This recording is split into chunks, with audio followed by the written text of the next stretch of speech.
तो hello guys, स्वागत तुमच्या आपल्या ब्लॉगमध्ये. तर गाईज, कालच्या ब्लॉगमध्ये तुम्ही पाहिलं असेल, काल आम्ही आलो होतो आमच्या गावाला आणि आज आम्ही चाललो डोंगर सफारीला.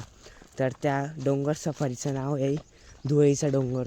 तो डोंगर एवढा मोठा आहे, तिथं अजून पण धुकं आहे, तुम्ही बघू शकतात. तर पहिले आम्हाला हा डोंगर पार करावा लागणार, नंतर तो डोंगर चढायचा आहे. खूप मोठा डोंगर आहे, चढायला लई जीवावर जाणार आहे.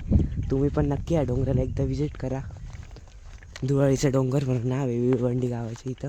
हा डोंगर चढायला एवढं जीवावर येते, पण तेवढं ॲडव्हेंचर पण आहे काहीच, बघू शकता तुम्ही.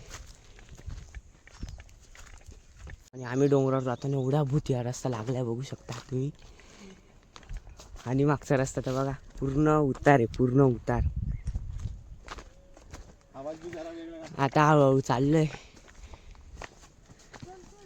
दम पण लय लागतोय आम्हाला. आणि आम्ही त्या भूतिया रस्त्यातून आलो आहे आणि आम्हाला बघा पुढचा व्ह्यू काय लागला बा. आणि आम्हाला त्या पुढच्या डोंगरावरती जायचं, अजून पण तिथं धुकंच पडलेले बघू शकता. आणि ते पण हे उन्हाळ्यामध्ये धुकं आहे, पावसाळ्यात तर काय आलं असेल आणि हिवाळ्यात तर त्याच्यावरून बेकार. आम्ही अशा रस्त्यावर चाललो आहे ना, आणि त्याच्यामध्ये आमच्या मेंबरच्या चपल्या बी तुटून राहिल्या, बघू शकता तुम्ही. पुढं अजून ॲडव्हेंचर होणार रस्ता, बघा तुम्ही एकदा. आम्ही इथून चालतो ना, इथं पावसामध्ये फुल धबधबा राहतो, हे बघा इथून. म्हणजे आमचे मेंबर तर बघा किती पुढे गेलेले, आणि आम्ही एवढे मागे चालले. हे बघा तिथं पण तिथं बसून घेतलं, यांना तर नुसता दम लागू राहिला बाबा. गाईस, तुम्ही पण विजिट करा. कोणता डोंगर? धुळे डोंगर. पावसात काय भारी व्ह्यू असेल, हे बघा इथून मस्त धबधबा येतो खाली.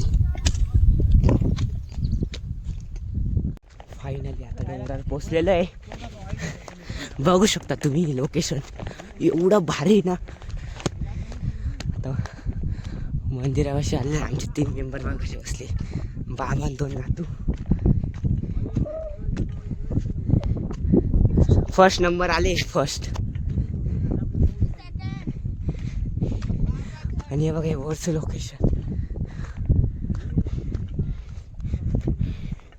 फायनली वरती पोचलो, आणि हे मंदिर आहे इथं देवीचं.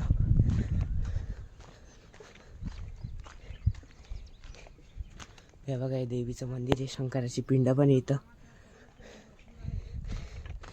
आणि हे खालचं लोकेशन आहे. मंदिराची एक खासियत आहे, म्हणजे हे मंदिर आहे ना 1994, म्हणजे 35-40 वर्ष जुनं मंदिर आहे. आणि या मंदिराची जी देवी आहे, तिच्याकडे आपण जे मागू ना, आपण जे पण विश मागू ते पूर्ण होते आपली, बघू शकता तुम्ही हे मंदिर. डोंगरावरून इथे आळंदी नदीचा उगम होतो, परंतु आता उन्हाळा असल्यामुळे पाणी नाहीये. हेच पाणी आळंदी डॅमला जातं आणि आळंदी डॅमचं पाणी पूर्णपणे नाशिकला जातं. आता फायनली आम्ही खाली उतरतोय, आणि तुम्ही एकदा रस्ता बघा, पूर्ण काट्यांचा रस्ता, एकदम भूती आहे. इथं रात्री कोणी आलं तर डायरेक्ट घाबरू शकतं.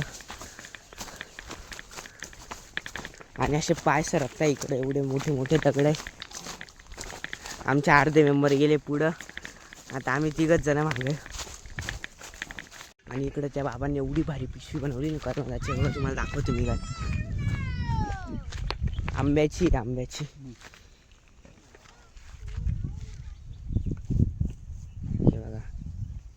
बाबांचा घे रे, आपल्या बाबांचा. आम्ही घरी आलेलो आहे, आणि मामाने मस्त या टँकमध्ये विहिरीचं पाणी टाकलेलं, एवढी मजा येते, बघू शकता तुम्ही.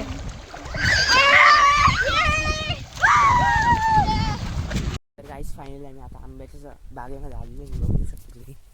एका झाडाला किती आंबे, हे बघा. यावर्षी आमची मज्जा आहे आंबे खायची. तुम्हाला जर का हा ब्लॉग आवडला असेल तर नक्की लाईक आणि सबस्क्राईब करा, आणि आपल्या चॅनलला हक्काने सबस्क्राईब करा आणि शेअर करा. तर भेटूया उद्याच्या ब्लॉगमध्ये. तोपर्यंत लव यू, टेक केअर.